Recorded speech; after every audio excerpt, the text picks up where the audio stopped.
the weather gets cold, and so do the readings. They are difficult readings about, an awful lot of people die in those readings today. Some are tortured to death. Next week, about the end of the world, which you get also in Advent, very difficult readings. I might pick different readings, but they didn't put me in charge of picking the readings. So we have the readings we have, but while they might be difficult, they are important. Because the Sadducees denied the existence of heaven. Pharisees were open to that idea. The Sadducees were not.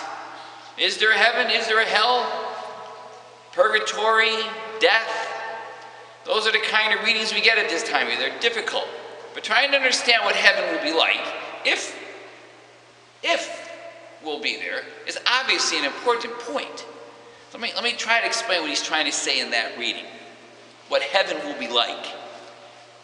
Notice he didn't say, the story was not about, in the next world, we work Monday through Friday at a certain wage and we get weekends off. No, he talked about relationships in the next world. Not about work or other things. He talked about relationships.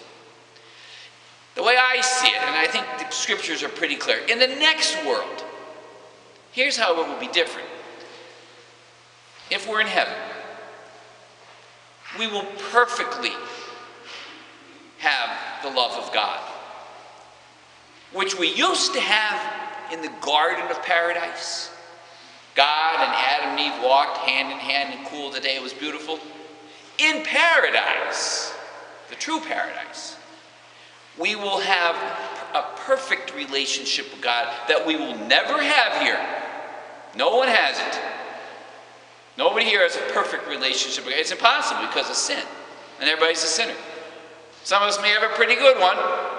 Some of us may have a very small one. But we will know his love perfectly, and we will return his love perfectly. And that would be very good. That would be very good. In the Garden of Paradise, at the beginning of the story, he said, who told you you were naked? What happened here? It's never been the same. But it will be in heaven. The one paradise predicts the other. And because our love with and for and from God is perfect, then finally, my love for my neighbor, my wife, my kids, my mom, my dad, then that will also be perfect for the first time. Since the Garden of Paradise. It was perfect in the Garden of Paradise.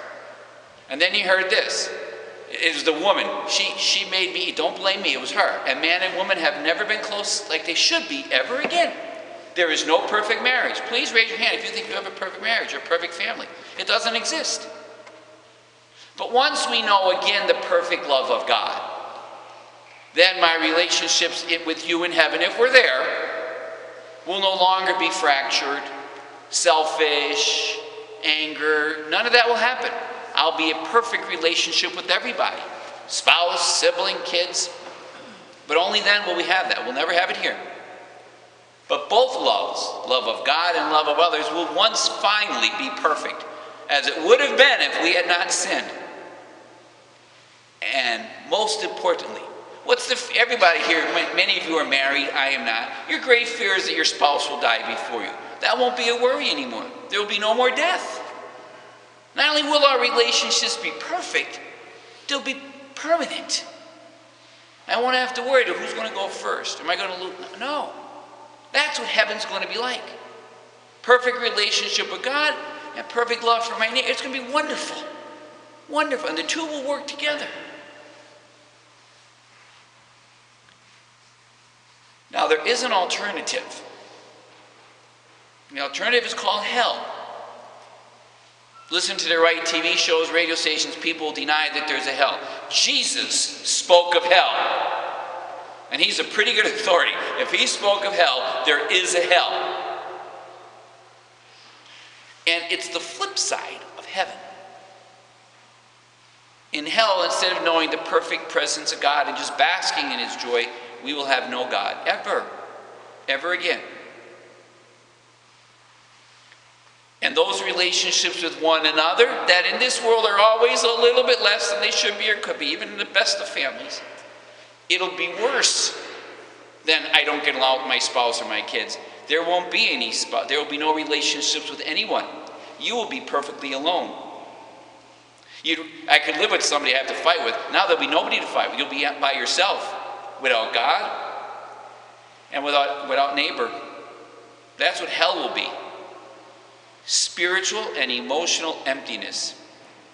And again, there won't be any death. You'll have to endure that forever. That's hell.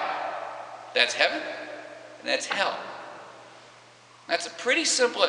The funny thing is, you can go to the right church and hear guys use this term today. YOLO, YOLO, you only live once.